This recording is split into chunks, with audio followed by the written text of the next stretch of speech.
Hello hi नमस्ते मु आपणर host एवं दोस्त तथा blogger Subhashish wish you very good morning शुभ सकाळ दर्शक बंधु।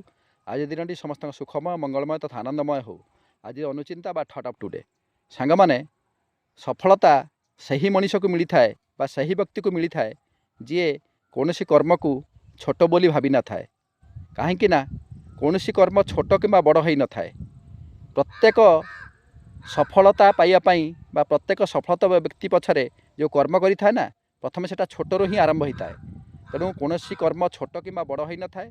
आपण मैंने प्रत्येक कर्म छोटू आरंभ कले ताहा धीरे धीरे आपको सफलता मिल बड़ हे। तेणु बंधुगण छोट और बड़ कर्म जी देखिब ना से केबे जीवनर सीढ़ी आगक आगक बढ़ी पार ना जीवन सफल पाइपर ना। तेणु बंधुगण सबुबले प्रत्येक सफल व्यक्ति जो कर्म करें छोट कर्म आरंभ करें छोटू कर्म करी से सफल हो बड़ होता है। तेणु बंधुगण जदि मोर कथाटी आपको भल लगी तेज निश्चय गोटे लाइक करेंगे सुंदर कमेंट देवे शेयर और सब्सक्राइब करेंगे। जय श्री राम।